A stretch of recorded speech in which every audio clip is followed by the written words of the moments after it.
Hello students, मैं यतेंद्र शुक्ला आज आपको बताने जा रहा हूँ क्लास 11th की इंग्लिश सब्जेक्ट की बुक स्नैपशॉट का first chapter the summer of the beautiful white horse के बारे में। इस कहानी में दो निर्धन आर्मेनियाई लड़के मुराद और अरम के बारे में कुछ बातें बताई जा रही हैं।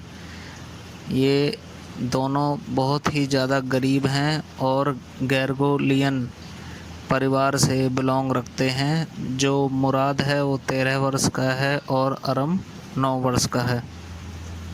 इनके परिवार की स्पेशलिटी ईमानदारी और विश्वास है। तो कहानी कुछ ऐसे स्टार्ट होती है कि जो मुराद है वो सुबह 4 बजे अरम के घर पहुंचता है एक बहुत सुंदर वाइट हॉर्स पर बैठ के, और अरम को आवाज़ लगाता है घुड़सवारी करने के लिए।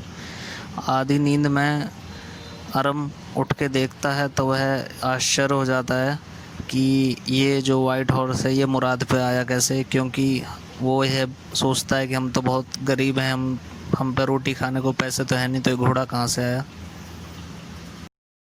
मुराद की आवाज़ सुनकर अरम उसके पीछे जाके बैठ जाता है और अरम उससे कुछ सवाल करता है, जैसे कि ये घोड़ा कहाँ से आया।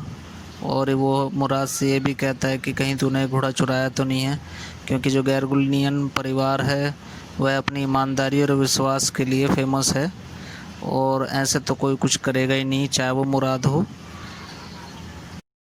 तो मुराद अरम को बताता है कि ये मुझे घोड़ा रास्ते में पाया था और मैंने इसको अपने अनाज भंडार गृह में बांध रखा है और मैं इससे रोज़ सवारी करता हूँ।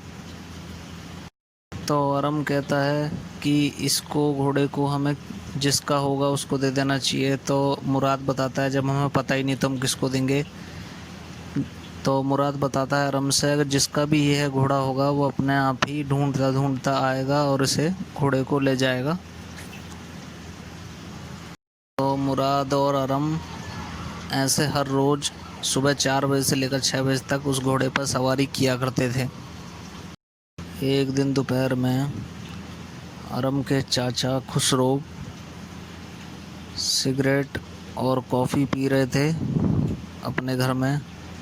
तो मुराद और अरम भी वहाँ पहुँचे।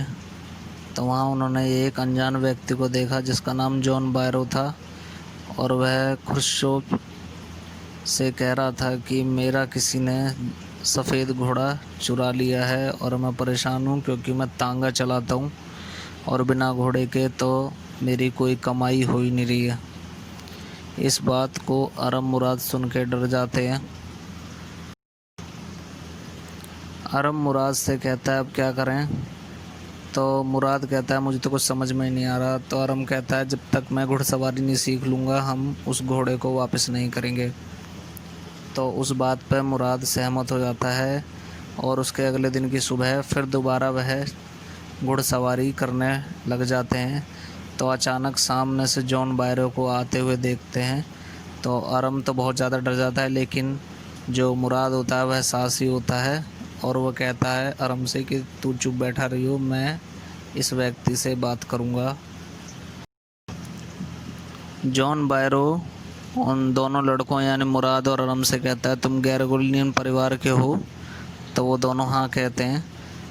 तो जॉन बायरो कहता है यह घोड़ा तो मेरा लग रहा है, क्योंकि ऐसा घोड़ा बिल्कुल मेरे पास भी था और वो चोरी हो गया है।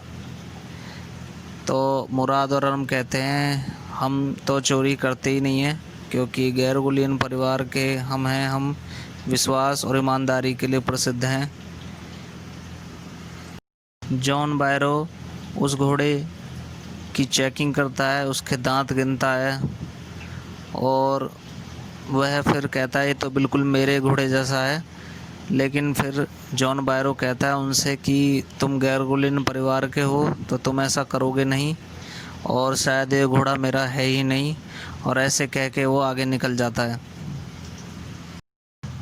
अरम और मुराद को उस किसान की दयनीय सिचुएशन स्थिति को देख के अच्छा नहीं लगता है। वो और उसके अगले दिन उस सफ़ेद घोड़े को उसके घर पर बांध के आ जाते हैं। तो जैसे ही जॉन बायरो अगले दिन उठता है तो वह देखता है कि उसका घोड़ा उसी के यहाँ बंधा हुआ है और वह उस घोड़े को तांगे पर लगाकर अरम के चाचा के यहाँ लेके आता है और उसकी माताजी भी वहीं पे होती हैं और वो बताता है, देखो जो मेरा घोड़ा किसी ने चुराया था वो मुझे वापस कर गया है। और जो जॉन बायरो है बहुत ज़्यादा खुश है। तो जो उसके चाचा जी हैं खुसरो, वह बहुत चिड़चिड़े से रहते हैं, तो वही ये कहते हैं इसकी ओर ध्यान मत दो, इसको कहने दो। तो कैसी लगी आपको ये स्टोरी पसंद आए तो इसे शेयर कमेंट लाइक ज़रूर करें। धन्यवाद।